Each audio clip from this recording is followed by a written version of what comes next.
सलाम हिंदुस्तान। दोस्तों आज हम बात करेंगे परिणीति चोपड़ा, सुष्मिता, हेमा मालिनी और बिपाशा नामों की। वैसे ये हीरोइंस के नाम हैं, अभिनेत्रियों के नाम हैं, ये आपको मालूम है, लेकिन हम आज ये बताएंगे आपको कि ये नाम किस तरह से सही नहीं हैं। सही नाम क्या हैं वो भी बताएंगे। तो सबसे पहले परिणीति चोपड़ा।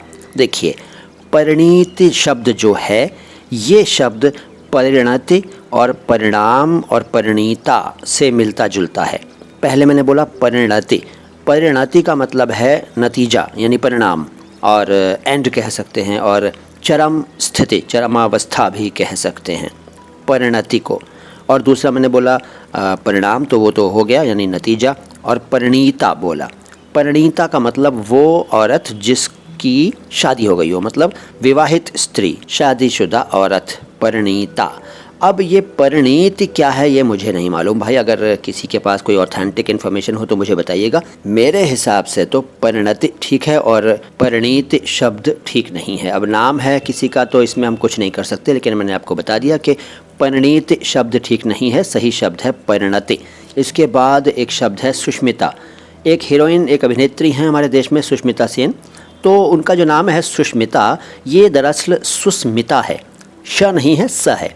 सुस्मिता होना चाहिए। ये दो शब्दों से बना है, एक है सु और दूसरा है स्मिता। सु मीन्स अच्छा, अच्छी, और स्मिता जो है वो स्मित से बना। स्मिता यानी मुस्कान वाली, अच्छी मुस्कान वाली, यानी धीमी धीमी मुस्कुराती हुई, मंद मंद हंसती हुई, ठीक है, यानी खुश मिजाज है ना, अच्छे हंसते हुए मुस्कुराते हुए चेहरे वाली, सुस्मिता। तो सुष्मिता नहीं है, सुस्मिता है। अब किसी का नाम है तो हुआ करे भाई, लेकिन मैंने आपको सही शब्द बता दिया। इसके बाद है हेमा मालिनी। ये भी किसी का नाम है तो हम कुछ नहीं कह सकते, लेकिन आपको अर्थ ज़रूर बताएंगे और सही शब्द बताएंगे उससे पहले। तो सही शब्द है हेम मालिन, ठीक है, हेम मालिन सही शब्द है। हेम मालिन का मतलब होता है सूरज। हेम का मतलब वैसे सोना, पानी, बर्फ़, ये सब होता है।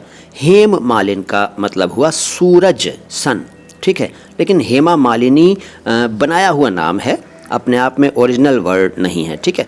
इसके बाद अगला शब्द है बिपाशा। इस नाम की भी अभिनेत्री हैं, बिपाशा बसु हैं। तो वो शब्द जो है बिपाशा, वो दरअसल विपाशा है।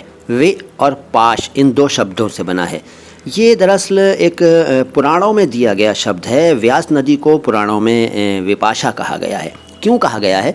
आपने वो कथा शायद सुनी या पढ़ी होगी कि ऋषि वशिष्ठ जो थे वो अपने बेटे के गम में नदी में कूद गए थे अपने हाथ पैर बांध कर, लेकिन चमत्कार हुआ और वो बाहर आ गए अपने आप ही, और उनके बंधन खुल गए, यानी पाश जो थे, बंधन जो थे, उनसे वो आज़ाद हो गए, मुक्त हो गए।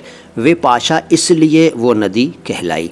तो विपाशा सार्थक शब्द है, बिपाशा उसी से बना हुआ उसका अपभ्रंश है, कह लीजिए, ठीक है। इस जानकारी को दूसरों तक पहुंचाइएगा और बताइएगा कि ये वीडियो कैसा लगा। सलाम हिंदुस्तान।